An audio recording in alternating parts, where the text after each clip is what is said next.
Alright, so here's the deal, okay? So, what I did was I just asked the community what kind of questions they have for Dyrus in regards to like playing top lane mechanics, and what your thoughts are on champion picks top lane. And so I'm just going to read off some questions, and it's just going to be really quick.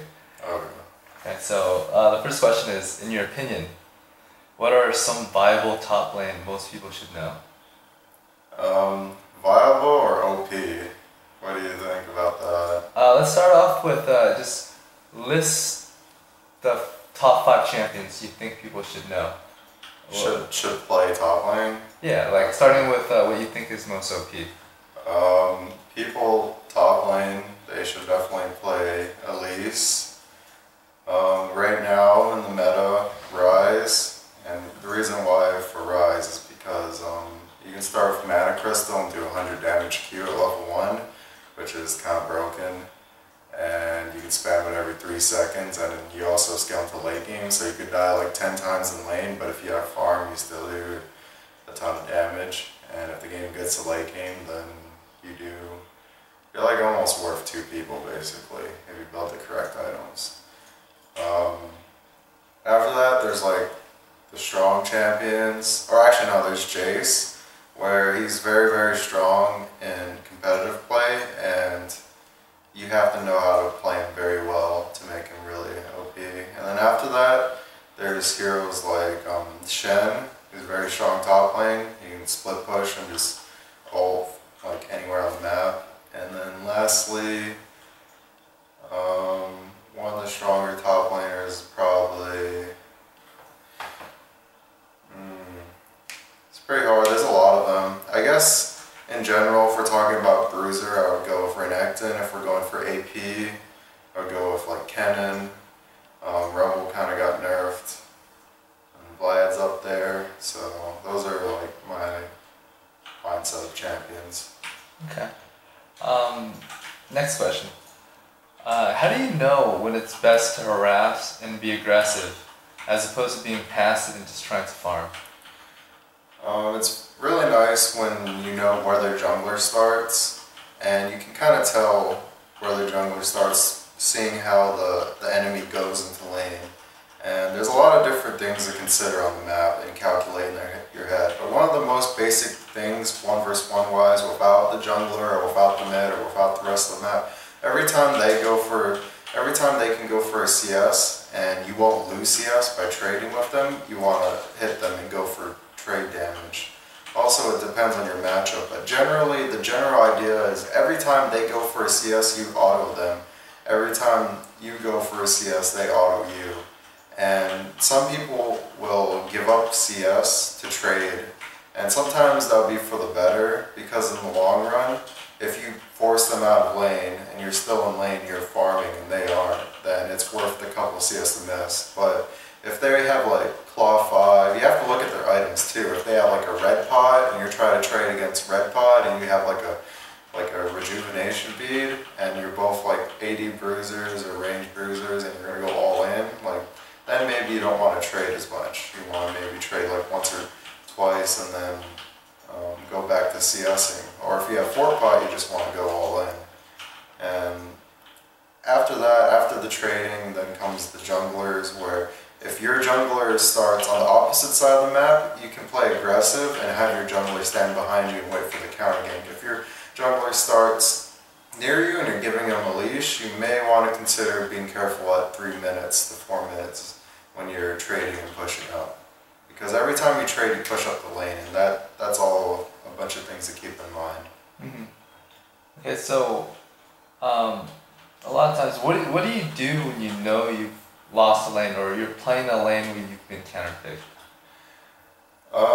When you're counterpicked, you gotta play the jungle game, where you hope that you call for your jungle to come gank, and hopefully you'll win 2-on-1, or maybe your jungler is better 2 versus 2 even though you got counterpicked. Even though you get counterpicked, in the end you just have to farm, because you can always build items that, like, let's say you get counterpicked by like Kennen or get counterpicked by Jace, then you can just build a whole bunch of armor and just farm up. You can get a Doran shield, you can get a Ninja Tabi, you can get a bunch of HP, you can get a Sunfire Cape, depending on who you are. If you get counterpicked, you're just set to farm and just hope for the best. And it'll depend on the jungler and like who you pick. Do you scale better? Do you scale worse? The other option is, which I don't recommend, is you 1 versus 2. And that way both lanes kind of get screwed over, so the counterpick doesn't really matter. Alright, so a lot of times you see people in solo queue or low elo, they take the first tower and they don't really know what to do. What would you do once you've taken top tower? After taking top tower, you have the option of buying 2 wards and just keep pushing, or depending on your team, let's say middle tower's up, bottom tower's up, you can actually go around the map at roam and make a huge presence in solo queue.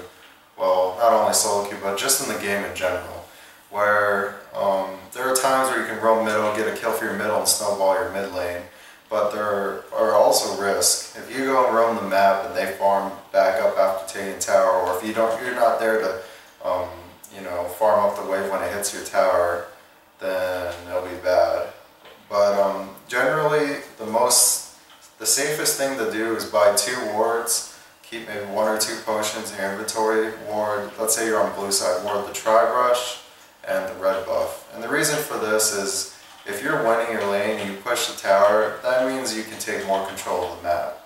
And you can ward deeper. And you can push up the lane, take their golems, or if you're on purple side, you can ward the river and their blue buff. And you'll have much more pressure on the map than your enemy laner. And that's when you start to slowly snowball the game. Because a lot of people, after they take a tower, they kind of just get lost, they don't know what to do, and that's why some people would just not even hit the tower and let the creeps die at tower just so they can stay in lane. It really depends on who you are. If you're early game and you want to snowball the game as fast as possible, then you should just take the tower. But if you're late game and you're scaling better than them and you're already winning, you might as well just leave the tower up and keep on farming and just keep on trying to kill them in lane. Okay. Final question. This is a very specific question, because you talk about mastering a smaller champion pool versus a diverse pool. So what's your opinion on that? Just expand a little bit further on that. Ever since the beginning of time for League of Legends, there are some players who try to play too many champions just so they can let's just say for one role. It's better to play a champion over 1,000 times than play a champion that you played for 50 games or 200 games. And the reason is because you're more used to the champion you played 1,000 times. And even if you get counterpicked or not, League of Legends is it's only when you pick a champion, you're not picking multiple champions, you're only picking this one champion. And when you constantly pick this champion, you get better and better. And once you reach the top level of it, which not very much people have reached the top level of any champion, then you can make your pool bigger.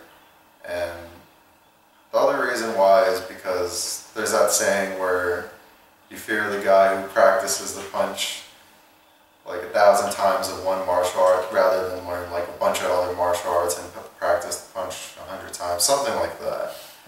So that's how I feel about it. That's great. Alright, thanks for your time, Dyrus. I appreciate it. That's cool and Andy. I heard it somewhere.